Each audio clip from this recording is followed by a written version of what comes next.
we don't want to not be able to help the people internally first, but it looks like we do have more than enough right now to begin maybe some outside care. So it's on a case by basis. You guys go to the shut-ins also? Shut-in ministry is totally different than seated ministry. Still elders? Still elders. Occasional, there's some squishy situations, but seated ministry is very distinctive in that. It's not with elder care shut-ins. It's long-term, maybe until death, and so that's not really what seated ministry is through a crisis and through a portion of that person's life, not like indefinite for years. And so if we put a person that was a shut-in with that, it would be several years instead of just 6 months. All right, here's the plan. We're, let's see, I think it's marked that I'm going to miss the first, well, it may not be. Next weekend. Yeah, they haven't told me, but I guess I'm going to go forward. But next weekend I won't be here. I'll be in Texas. But the next weekend after that, we're going to do the, I don't remember what I call it, but it's basically a truth project. It's how do you know truth? We talk in this class all the time about how do you know truth, the Greek methods, and there's one other method that I don't talk about in this class. It's a modern method, and then we'll apply it, and we'll do that until the end of October, and then we'll go back to John. So it's just a small hiatus to give people an opportunity, because I was asked by a couple of people in the church to redo that class or a portion of it. So I think that's a good kind of break in any case.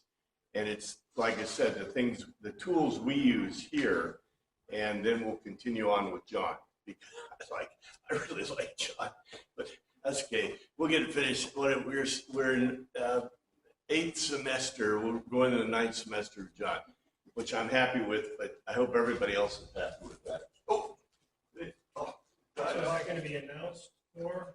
Yeah, you need to put something in like Holy Cross. Well, there's what about the truth?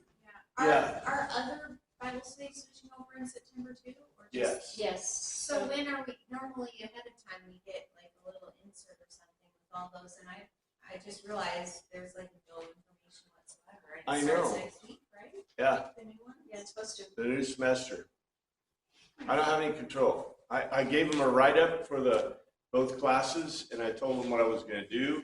Maybe I should send them another note. Or maybe ask them to just put a specific thing in, like Holy Cross also, because it might be a lot of people out there that would want to come to it. Definitely. Pastor Myers was really the order of Sunday school.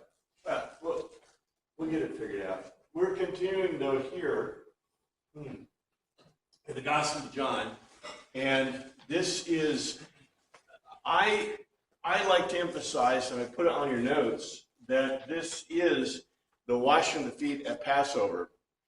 The most important thing to John, as I said, we see the Last Supper, we see the Passover feast in the other Gospels. In this one, we have specifically the extra part, the part that the other Gospel writers didn't include.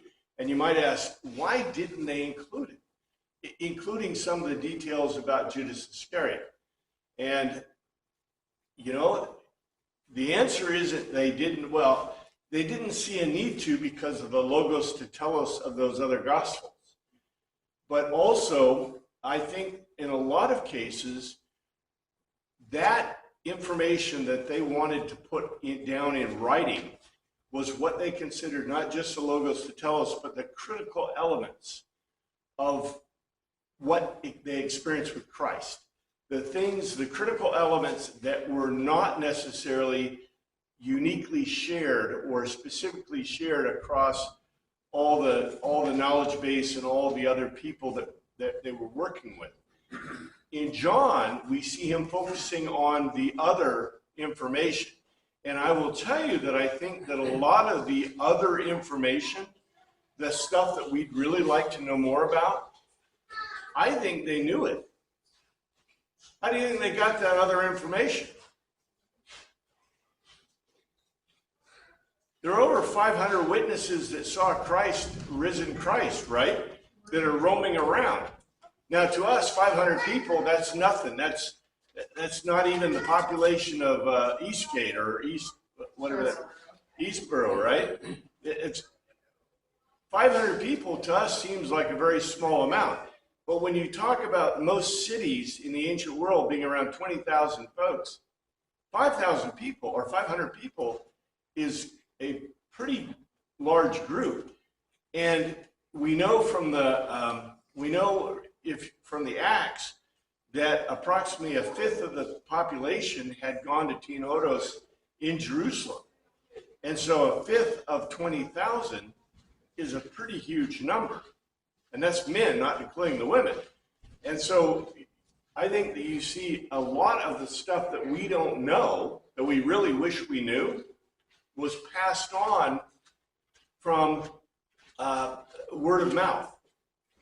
And the most important pieces were written down by, the gospel writers, but yet there's more. And we're going to see that at the end of John, when we get to the end of John, which is a very interesting chapter anyway.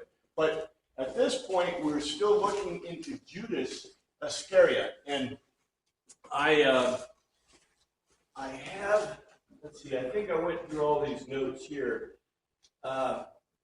Why didn't they get this? And I mentioned this last week, I told you before, this was probably being dipped, the sop that was being dipped was the bread being dipped into the wine. And so why were the disciples so ignorant of what was going on with Judas when Jesus said it flat out? And I'm trying to explain to you that was part of the euphemism in their culture and society. As a matter of fact, where's the euphemism that we saw in Ephesians today, right? Did you catch it? About God made them man and woman, and he says that, they become one, and he says, I'm talking about the church. So Paul himself, do you notice that whole thing about becoming one flesh is a euphemism? He's not saying it out loud, right? And then he goes on to say, and I'm talking about the church, which makes it a double kind of euphemism. That he's explaining about how the church in Christ, as well as man and woman in a marriage are. And those are all euphemisms. Those are all ways of saying something that he's not saying straight out.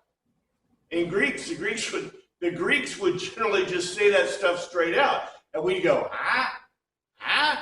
you can't say that. It's kind of like I keep telling you, why do we picture the world the way we picture the world? It's because the Victorians are the ones who gave us a lot of our biblical, especially the, what's the word I'm looking for? The paint, the stuff that we use to illustrate our Bibles, right? Why do we have people with Muslim robes in, the Israelites? Well, the Last Supper in Art and Da Vinci. What? Yeah. So they're sitting at a They table. all look like medieval people or whatever. Exactly. They all look like medieval people, and they look like medieval Muslims.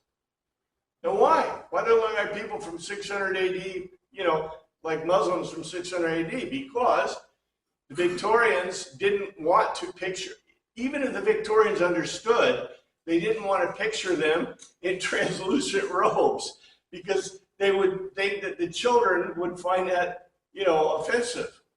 And the parents too in the Victorian era. So, we've expurgated many times the information.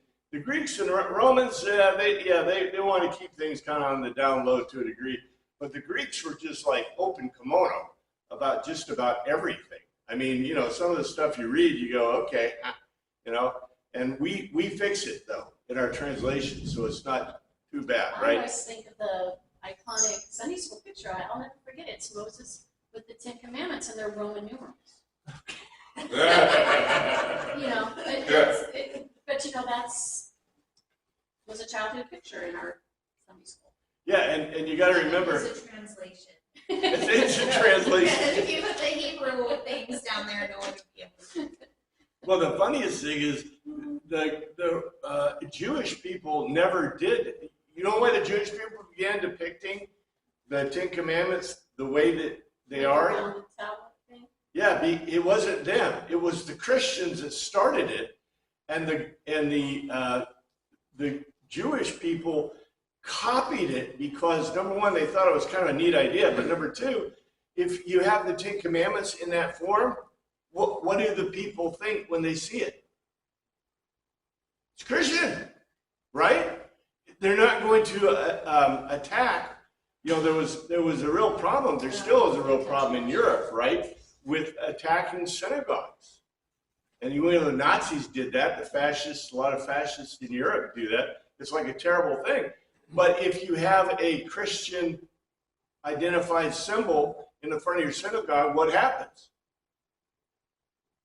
Maybe they'll pass over. Maybe they'll, you know, presume that you are. Today, we look at that and we go, well, that's obviously a synagogue. But as I said, they borrowed that. Rambam, as a matter of fact, this guy, Rambam, the guy who was really famous in the 1400s, basically borrowed that from Christianity. Thought it was a really good idea. Whatever. Anyway, and they do have Roman numerals, so that's cool. So here we are in 29. So Judas had charge of the money. And this is interesting. Some thought Jesus was telling him to buy what was needed for the festival or to give something to the poor. And of course, let's look at the Greek. Here's the King James. For some of them thought that Jesus had the bag, that Jesus said to him, buy those things we have need of against the feast, or that he should give something to the poor. Okay? And here's the Greek. Whoa. It's always, like I said, very interesting when you have a really short verse and the actual Greek is pretty big or pretty large, long. Some or any person or object assigning a reason, they were supposing, forming opinion, thereupon the casket, the glossokoma, the casket, the box, he held, Judas, that are because he is making a logical argument to him. Jesus is making a logical argument to him. You make purchases in the marketplace, the agora.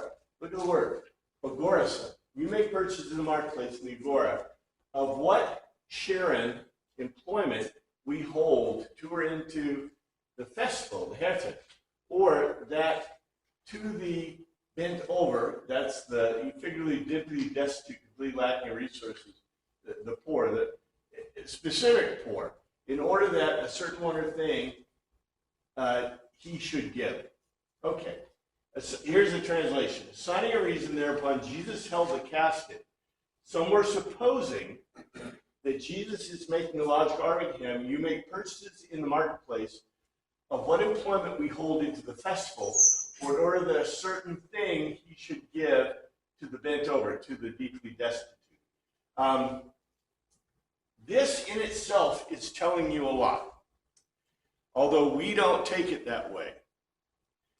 Why would they presume, what would make them presume that Jesus is sending Judas to buy stuff? He's done it in the past. Yeah, he was the buyer.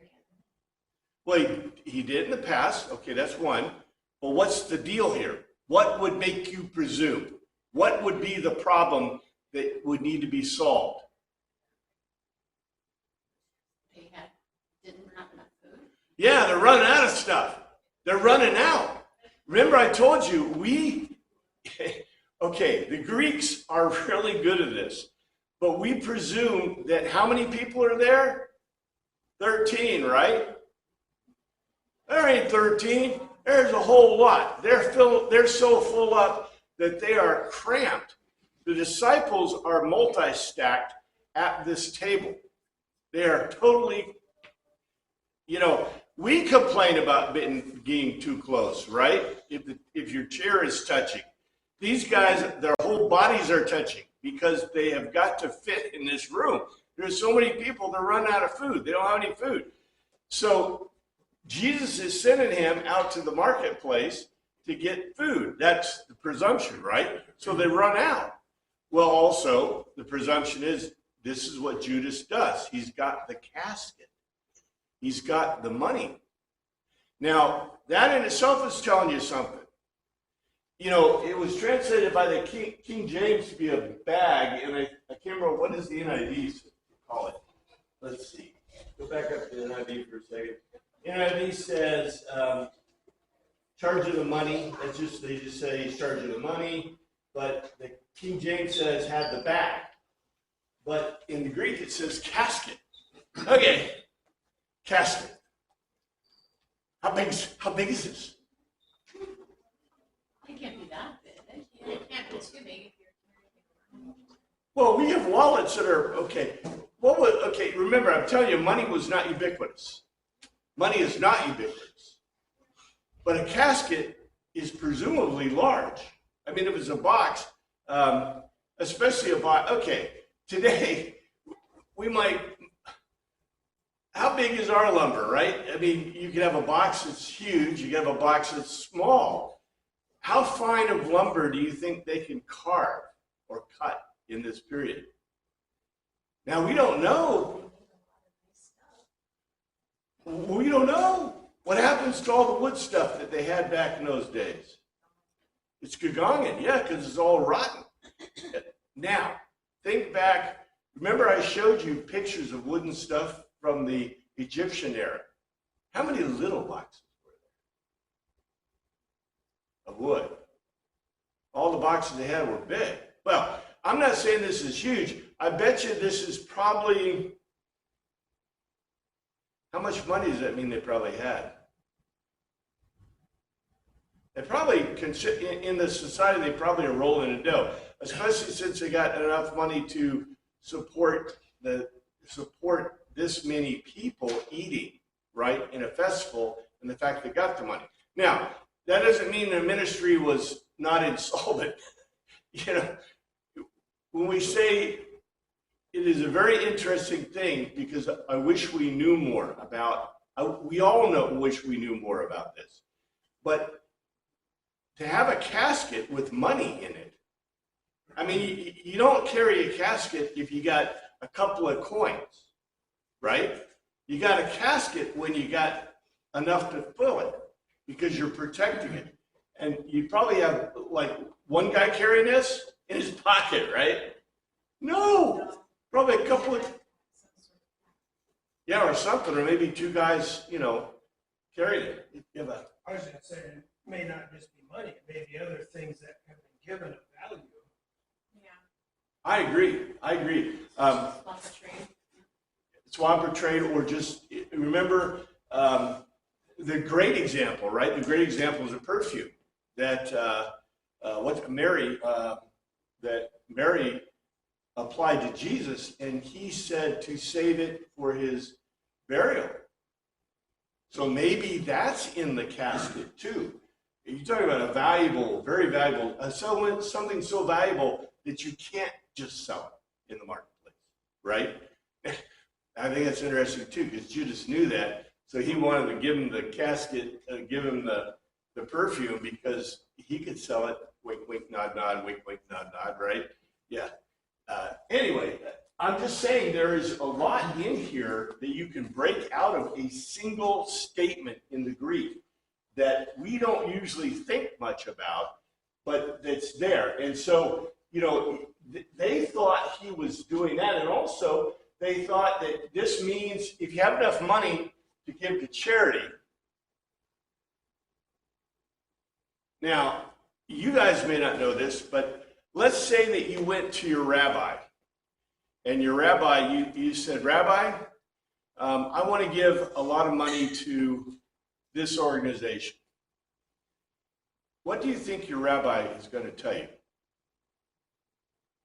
Especially if it's more than, let's say the money you want to give is more than 10% of your income. What's the rabbi going to tell you? You know? You can go look this up. Your rabbi will advise you that it's okay to give a little excess beyond the tithe, but if you give too much beyond the tithe, what is that considered in Jewish thought? Vanity?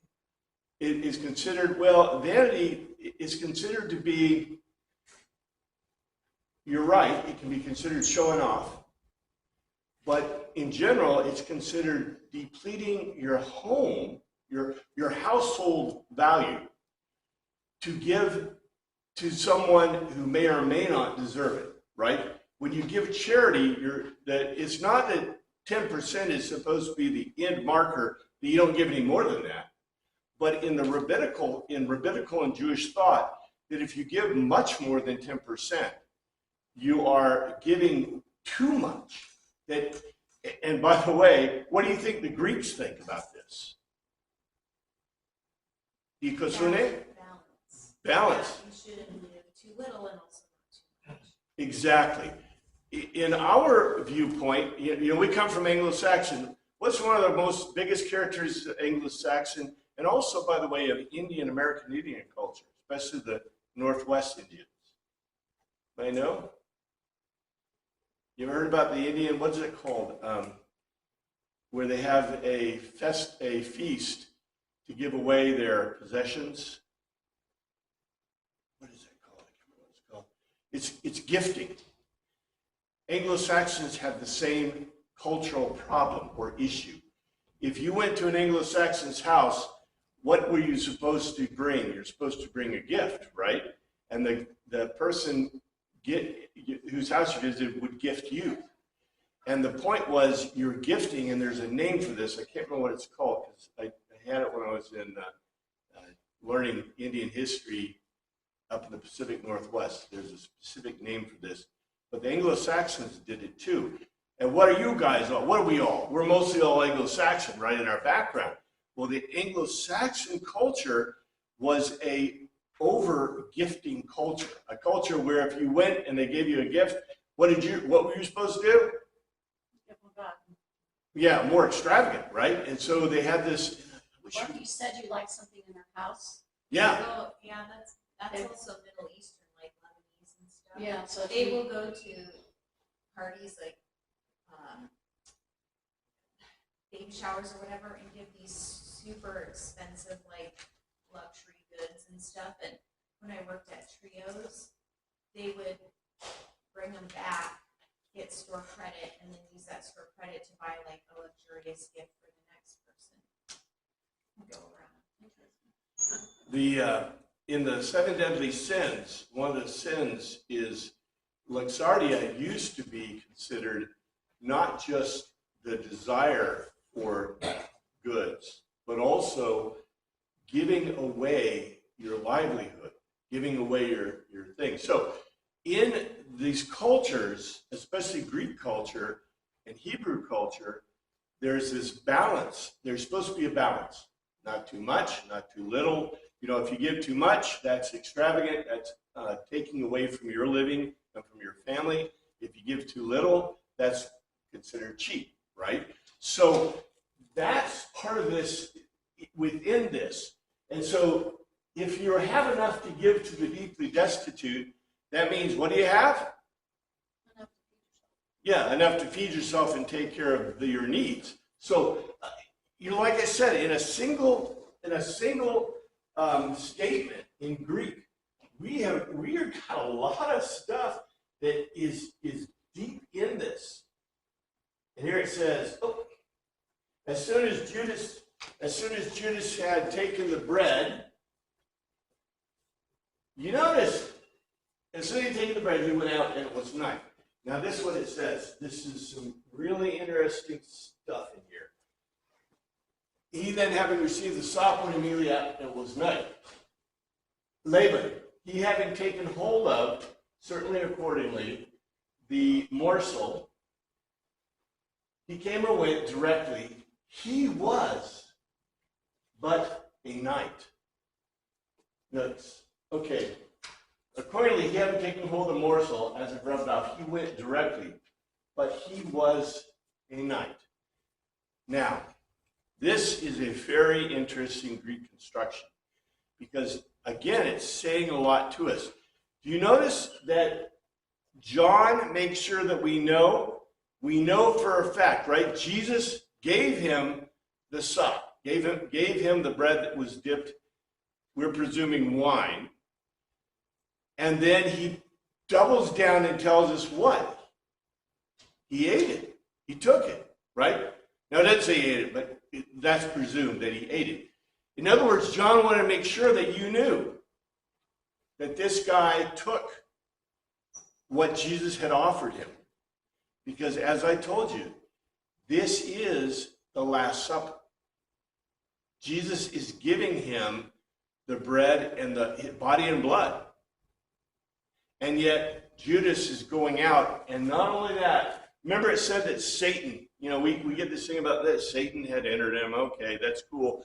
But in here, he wanted to make sure that the Greeks understood. What does it mean that he was a knight?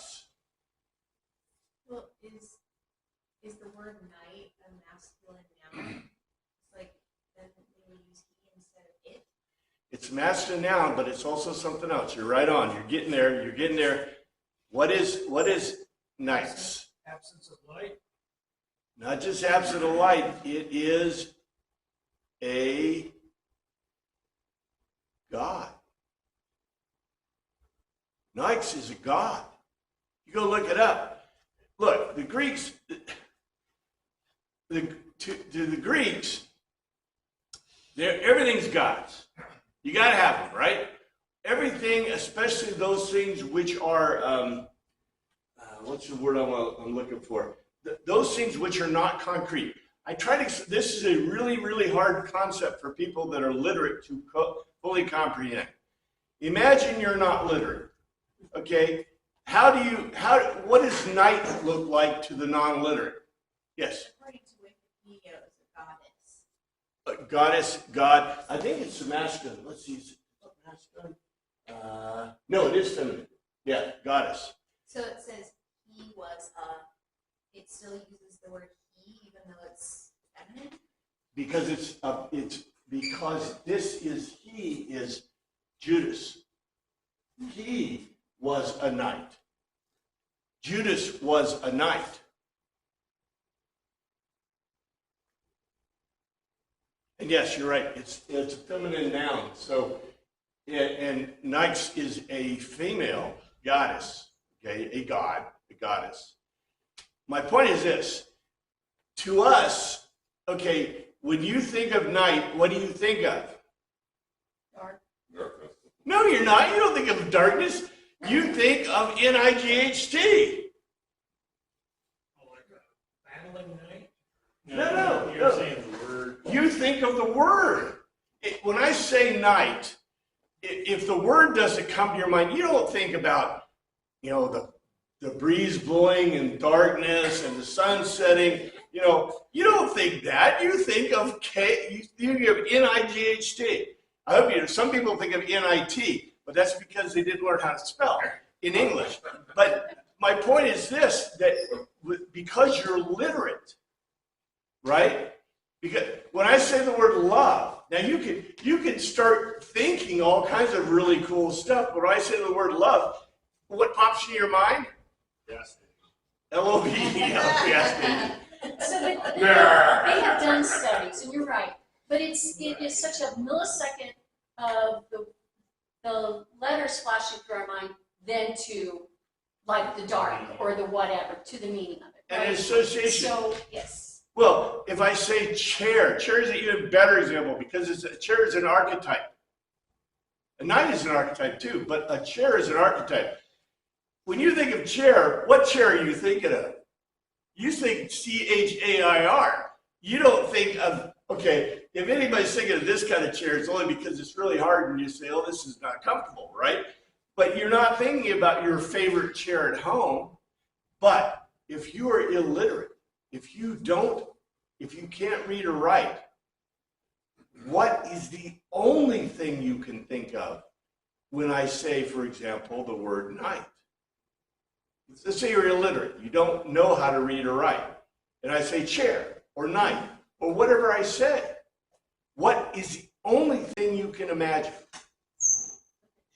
The conditions, the picture. If I don't have a picture, like for example, night.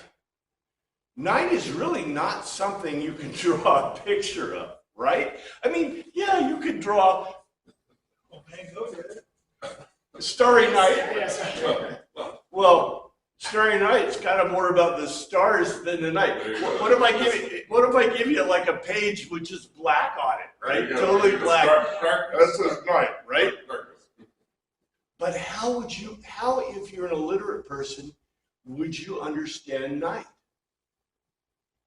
What if I give you a goddess? Nights. It's a goddess. Yes. What was this goddess about? Was this, is there anything to connect the character of that goddess with him being called a knight? Is this a bad goddess, or is this an evil goddess, or is there any significance to the fact that this is the name of a goddess? I think that what the author is doing, what John is doing, is he is providing, especially for the Greeks and the Romans, a direct picture. Before he said Satan, Satan is not Greek and Roman. Satan is Chaldean. It's a Chaldean idea, Chaldean concept. So if I wanted to call you a bad guy, in Jewish thought, I'd say, hey, Satan came into him, or he was a Satan, right? However, if I want to say that you are not necessary, if I want to say you're not good in a Greek or Latin, Roman sense, what do I call you? I tell you the goddess of darkness, the goddess of the night. Because, okay, I know, if you go look on Wikipedia, you might find some positives, because, night is sleep and happiness and all these other things. But what does, especially the New Testament, we know, even with diakosune, what do we know about night? Night is where the thieves come, where the bad, right? Things are hidden. It does say, by herself she produces brood children, which are personifications of primarily negative forces. Yes. But I'm wondering about the word you're translating as he, because up there N says it was, and I'm looking in the Greek here on the internet, and it has the same things, and I'm clicking on the number 1510, and it brings me to Emmy, so that's a form of to be. So where is the he in all of this?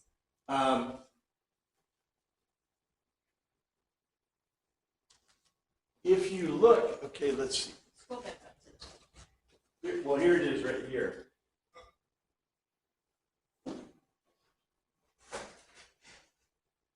Third person singular. So third person singular could be an it, or it could be, it can be, it's not necessarily masculine or feminine, but you notice it says, it was a night. Now, if this specifically applied to the noun, it would be in Greek, she was. So they would use the feminine form of the verb, but instead it's the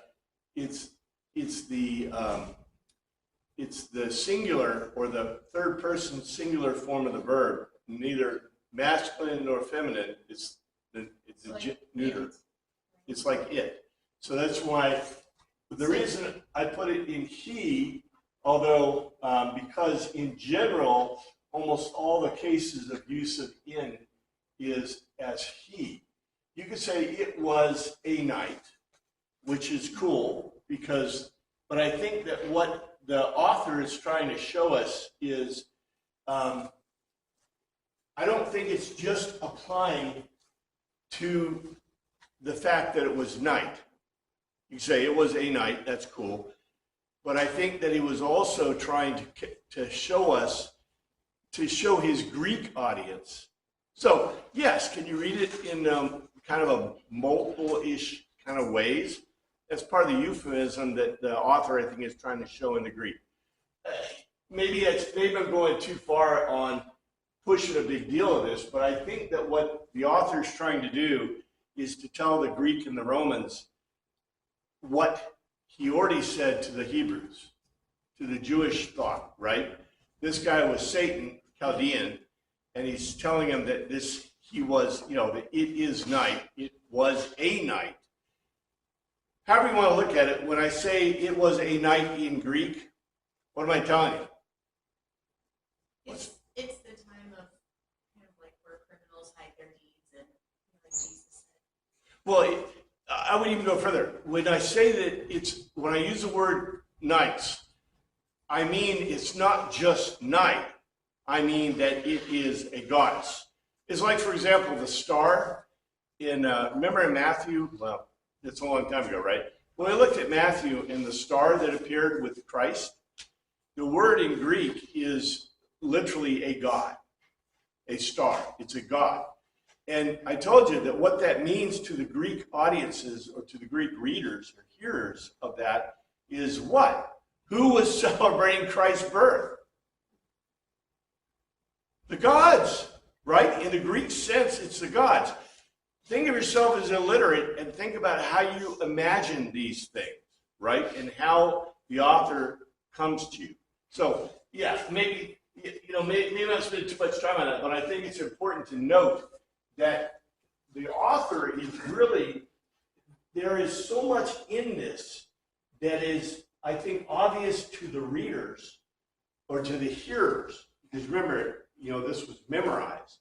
But to us, when we go through it, what's night? Night's just night. I mean, that's when the earth turns, although I think people had a conception of this, right, that the earth was round, but really the conception of the times even was what was happening? The sun's going around the earth, right? But yet that it's night when this, whatever. I mean, this gets complicated in our thinking when we're trying to understand from their standpoint. Now here we go. This is about Peter. Then he was God. Jesus said, now the Son of Man is glorified, and God is glorified in him.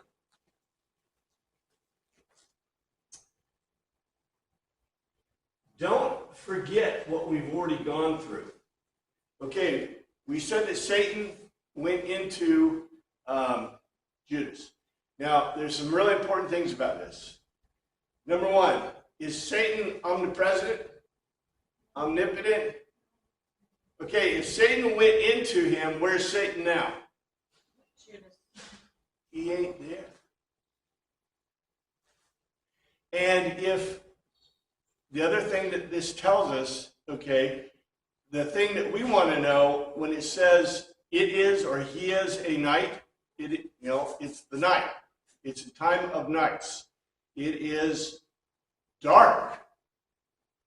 So in other words, the sun is set. You can probably figure out exactly what time the sun set if this is a Passover. So you probably know exactly it was around April, into March, April. So you can figure exactly when the sun had set. But it's dark. So how long has this party been going on? A while. They're running out of food. They're probably running out of drink. Jesus brings some water, right? And they're big bases. Therefore he went and gone out. Jesus said, now the Son of Man glorified, and God is glorified with him. Okay, at which two he came or went, he makes a logical argument. Jesus makes a logical argument. Now, at present time, he was ascribed weight by this is edox ethe. Doxa is that word, right? Ascribed weight by recognizing real substance. An offspring, and I really should say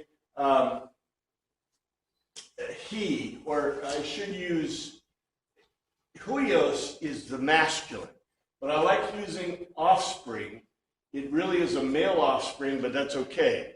It's a generalized thing. In other words, it's an offspring, but it is a masculine noun. Of the man-faced, human or man, and the theos, the God, he was ascribed weight. So here it is. The translation, accordingly, at which he too went. At which he went. Jesus makes a logical argument. At present now, the offspring of the man-face was ascribed weight by recognizing real substance, and the God was ascribed weight by recognizing real substance into him. All right. Yeah. It says theos, and you say a God. Was theos God?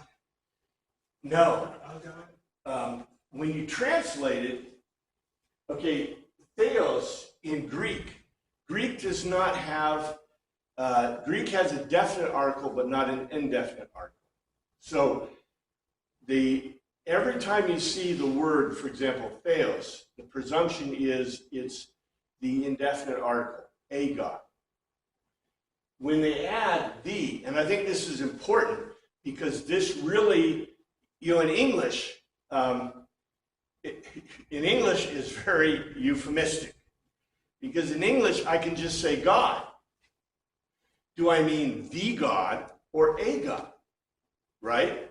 We have this, you ever notice many times people who English isn't their first language, sometimes they leave off the articles, the definite articles. The reason is because in their language, some of them are like Greek, where they only have a indefinite article or a the definite article. Most languages, English is weird that it has a definite article, because why would you need to tell me a God if it's just God, if it's always a God, right? In English, we have this extra really cool thing, but it allows you to even say things more euphemistically than you normally could, right? Because if I'm forced to say it's a God or the God, then what do you know? It's right, it's either the God or a God. On the other hand, and if it's a God, that presumes there's many gods, right? On the other hand, if there's God, the God, or a God, I have this really cool space in the world where I'm not, what am I telling you? Right? I'm totally euphemistic. There could be many gods, there could be one God, there could be no God, right? I think it's very interesting that English is that euphemistic. In a lot of the euphemistic languages, guess what they don't have? They don't have definite or indefinite articles at all. They have a presumption. There's a presumption of non-presuming. That is, it could be the God, a God, whatever God. Because it's a euphemistic. Their statements are all euphemistic, or very euphemistic, right? Japanese is like that. Hebrew is somewhat like that. They're the most euphemistic languages next to English there is. And you find these just really interesting kind of things. But what's really interesting about this is at present, the offspring of man was ascribed weight, was glorified. We say glorified, but the Greek word is ascribed weight by recognizing real substance. And the God was ascribed weight by recognizing real substance into him. What is this statement? What does the statement say? Jesus is God. Jesus is God. Yeah. The reason this is important, and remember, this is a Greek writing, so Greek is very concrete. Jesus just told you that Satan just did what? Left the room. He left the room. He's gone someplace. He's out in the night, but the Greeks see night as a goddess. He's out with a goddess. He went out with a Greek goddess, and they're having a party, right? So who's left? The guys that are left now are, it's God. And it's not just God, it's the God. And the God happens to be, I am Jesus. He's telling you, reminding you of this, because he wants to make sure you understand. So look at this, what it says. If God is glorified in him, God will glorify the Son in himself and will glorify him at once. And you know there's more to this, right? This isn't necessarily a word salad. If God be glorified in him, God shall also glorify him in himself, and shall straightway glorify him. So here's what it says. If the theos, and see, I put it like this so you understand what the Greeks are thinking, but you notice it says the theos, so the God. He was ascribed weight, he was glorified. I don't like the word glorified, that's cool, that's the Roman word. The Roman, what's that? Doxa is the Roman word. And some of this is just beautiful Greek. Because look, doxesai, doxesai, and then doxesai. And it's like what do you call it? The verbs are being, it's a verb forms that he's using. And if we were Greek speakers, we would understand the poetry in this writing. Beautiful poetry, but it says, if the God, he was ascribed weight into him, and the God, he will ascribe weight by recognizing him into himself, and euthus, directly, he will ascribe weight by recognizing real substance. So here's the translation. If the God was ascribed weight by recognizing real substance into him, and the God will ascribe weight by recognizing real substance, him into himself, and directly he will ascribe him weight by recognizing real substance. What did he just do? You see what he just did? If A equals B and B equals C, then A equals C, I'm God. He's just said, the God will ascribe weight him into himself. Yeah, what he did is he made a statement. You notice this is a repeated. It's like a repeated statement. In other words, the author thought it was so important that he spent, how much is this? Like, this is $5. He spent $5 to make sure you knew that what he said about Jesus, that he clarified it. And so this is Jesus basically saying straight out, as probably about as straight out as you can within this cultural sense, that he is God. Period. The only thing that would probably be more close would be for him to say, ego eimi ho theos. I am the God. But, remember, it's not that he's hiding or tricking. In his cultural sense, John is telling you what? Jesus is saying, I am God. But he's not that he's trying to hide it or trick you.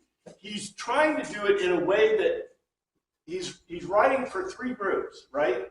For the Jews, for the, four if you count Teen Hodos, but for the Greeks and for the Romans.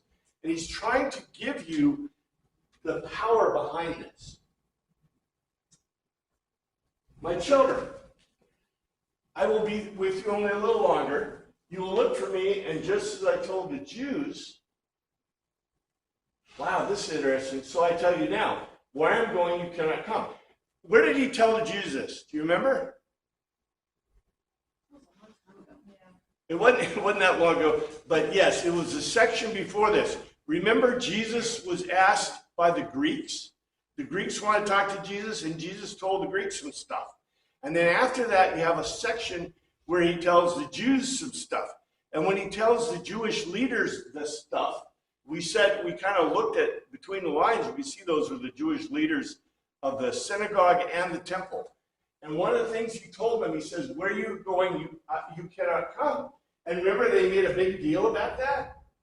Now here, it's interesting to see it because I would say, if it's repeated in an ancient document like this, it's important. And also, the author is drawing you back to that whole statement. I probably should repeat some of that. But anyway, I probably will when we get to that point. Little children, Yet a little while I am with you, you shall seek me.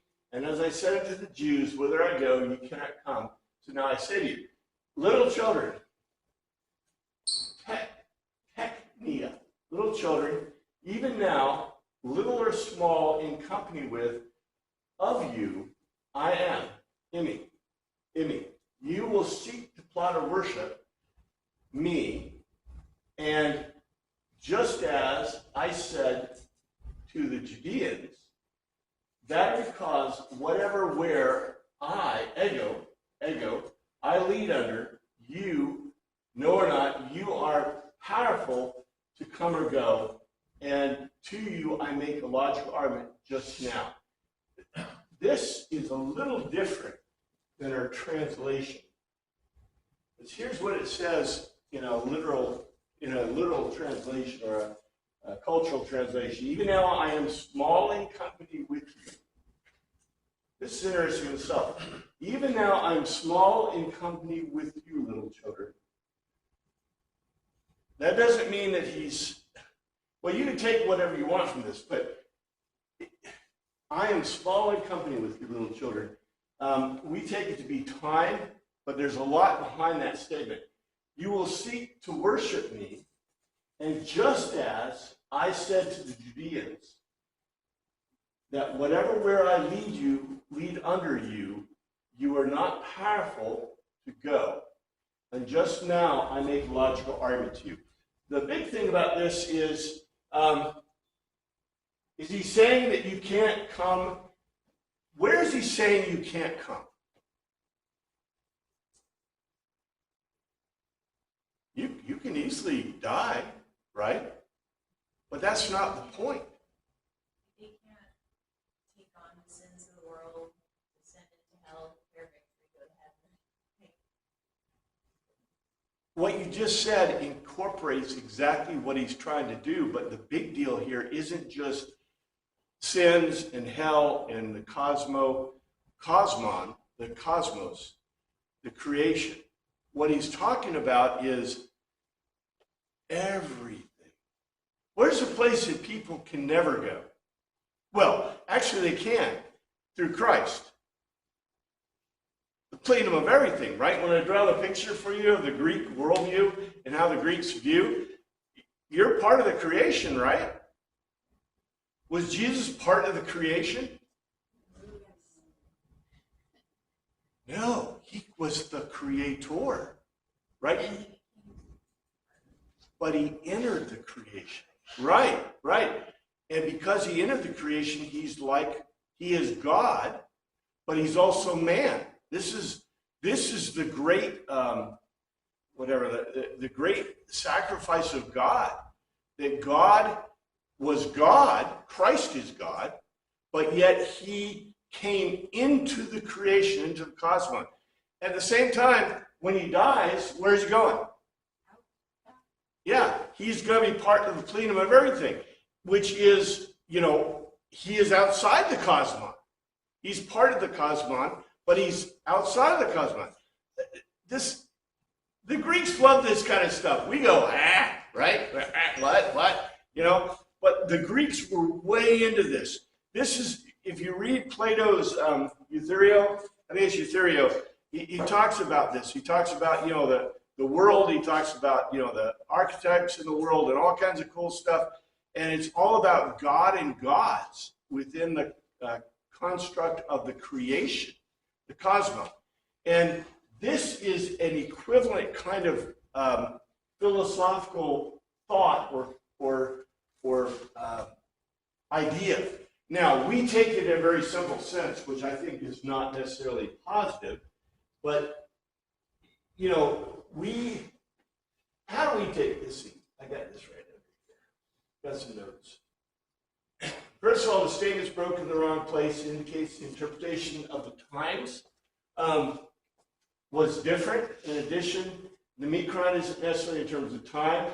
It's an accusative adjective that indicates a lot more. It could be time, but it's general. It means his place, his status, his time, his existence. His existence is small among them. Thus, a continuation of the statement in 34. 34 is where we see New command I give you, love one another as I've loved you, and you must love one another. The statement is very important in the overall argument set forth by Christ and John.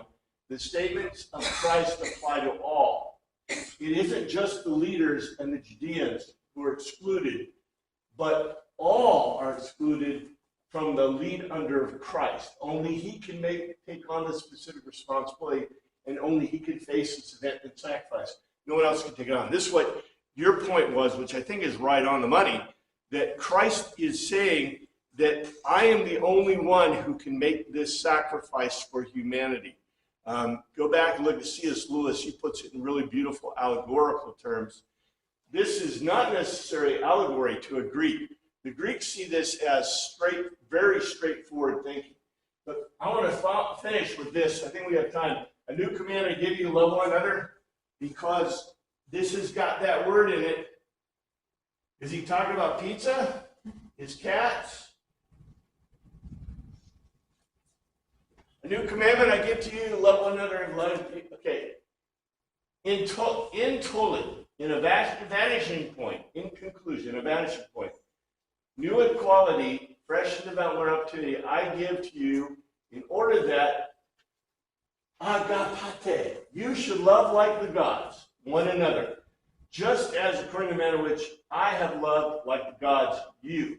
In order that, and you should love like the gods one another.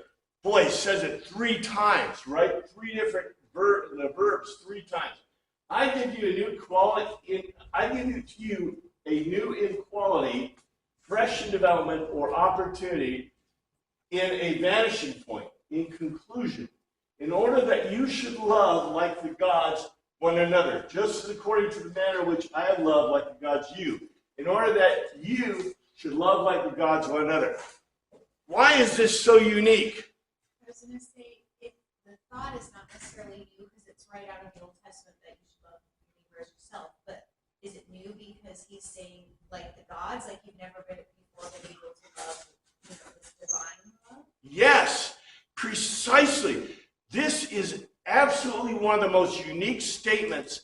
This is completely unsayable in Greek, except by one being in the whole universe, God. And what this God is doing is saying that you should not just love like I love like the gods. He's saying that, what does that mean that you are? A God. Which, by the way, he told us before, remember? He told the Judeans, that they were like gods. Remember that? Way back. It was way back. I may have some things to it later. But the big deal is that this is a huge and unique statement that has never been made before, ever. When we translate it the way we do, just, you love one another,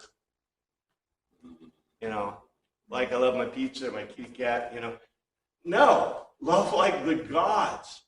Incredibly powerful statement. Father, we thank you for your word. Pray you look at us this week. In your name we pray. Amen. No plastic Sunday because we're in Texas. Maybe I should zoom it. Texas.